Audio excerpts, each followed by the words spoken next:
कर्तव्य चालीसा के 37वें बिंदु पर विचार करेंगे। बिंदु है खान पान। भोजन हमारा कैसा होना चाहिए। देसी भाषा में कहते हैं जैसा खाए अन्न वैसा हो जाए मन।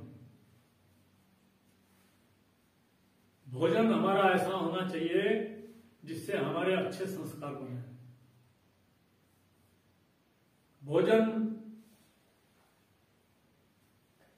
हर व्यक्ति का अलग अलग प्रकार का, जैसा जिसका स्वभाव होता है उस प्रकार का भोजन होना चाहिए। शरीर की प्रकृति 3 प्रकार की है, वात पित्त कफ, ये आयुर्वेद बताता है। उसके आधार पर भी हमें अपना भोजन तय करना चाहिए। स्थान के आधार पर भी है, पहाड़ी इलाकों में किस प्रकार का भोजन होना चाहिए, मैदानी इलाकों में कैसा, ठंडे देशों में कैसा, गर्म देशों में कैसा। और परमात्मा ने भी भोजन दिया उसी प्रकार का। कहीं रेगिस्तान में चले जाएंगे जहां पानी नहीं मिलेगा दूर दूर तक, तो परमात्मा वहां तरबूज पैदा कर देता है। देखो तरबूज रेत में पैदा होता है, और तरबूज में विशेषता क्या है कि उसमें खाने का भी है और पीने का भी, पानी भी उसमें है और अन्न का काम भी करता है। उसको खा ले आदमी, काम चला सकता है। कहीं समुद्र का बीच में टापू है, वहां पर परमात्मा ने नारियल पैदा कर दिए। समुद्र का पानी पीने योग्य नहीं है, लवण युक्त है, पी नहीं सकते उसको, लेकिन नारियल ऐसा हो गया कि उसका पानी भी है उसमें और उसमें अन्न भी है।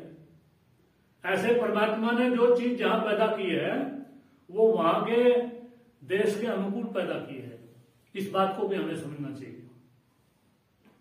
और जिस समय में जो वस्तु पैदा होती है उसी समय में, आजकल हम कोल्ड स्टोर कर देते हैं चीज को, बिना मौसम के खाते हैं, वो अच्छी बात नहीं है। जो बहुत गर्म ठंडे देश हैं वहां पर बादाम पैदा हो जाते हैं, अखरोट पैदा हो जाते हैं, वो आवश्यकता है। भोजन के संबंध में अलग अलग मत मतांतर जो धर्म है वो अपने अलग अलग बात कहते हैं। ईसाई लोग, मुसलमान लोग ये मांस खाते हैं, और मांस के बारे में उन्होंने अपना एक डॉगमा बना रखा है कि इब्राहिम ने, परमात्मा ने कहा इब्राहिम को कि तुम कोई कुर्बानी दो, सबसे प्यारी चीज जो तुम्हारी है, और वो अपने बेटे की कुर्बानी देने के लिए तैयार हो गए। और जब कुर्बानी देने के लिए तैयार हो गए तो बेटा तो कहीं गायब हो गया, बीच में बकरा आ गया, तो बकरे की कुर्बानी दी, और उनके यहाँ ये रिवाज चल गया कि कुर्बानी दो और मांस खाओ। भारत में भी कहीं कहीं इस प्रकार का प्रचलन था बलि देने का, अब कम हो गया है, कहीं कहीं 1-2 जगह अब भी है। तो ये मांस खाने का एक बहाना बना करके लोगों ने मांस खाना शुरू कर दिया। अन्यथा मनुष्य का शरीर मांस खाने के लिए परमात्मा ने बनाया नहीं।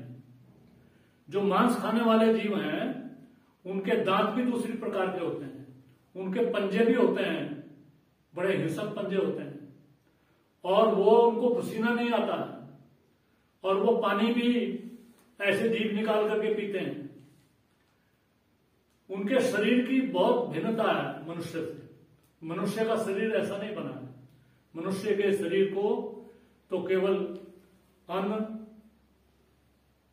वनस्पति, फल, सब्जी और दूध, इसी के लिए शरीर बना है। भगवान कृष्ण ने गीता में 3 प्रकार का भोजन बताया है, सात्विक, राजसिक, तामसिक। और जो गीता के श्लोक हैं वो पिछला जो चालीसा चली थी, गीता चालीसा, उसमें बताए थे कि सात्विक भोजन कैसा होता है। आयु, सत्व, बल, आरोग्य, सुख, प्रीति, विवर्धना, रस्ता, स्निग्धा, स्थिरा, हृदय, आहारा, सात्विक प्रिय। उसमें ये नाम नहीं लिया भोजन का, बस जो आयु बढ़ाने वाले हों, बुद्धि बढ़ाने वाले हों, बल बढ़ाने वाले हों, ऐसे भोजन के संबंध में बताया।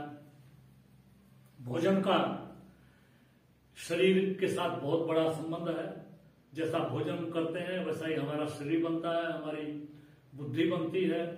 तो इस भोजन का हमें अवश्य ध्यान देना चाहिए। और जो हमारी ऋषि काल से व्यवस्था चल रही है, जो हिंदू, उत्तरी भारत का अधिकतर जो हिंदू समाज जो भोजन जिस प्रकार का ग्रहण करता है, उसी प्रकार का भोजन मांस, मदिरा आदि से मुक्त होकर के हमारी भोजन चलना चाहिए, जिसमें अनेक प्रकार के अन्न हैं, दालें हैं, सब्जी हैं, फल हैं, दूध है, दही है, उसका प्रयोग किया जाना चाहिए और उसी प्रकार का भोजन करना चाहिए। भोजन के संबंध में, खान पान के संबंध में इतना ही बताना पर्याप्त है।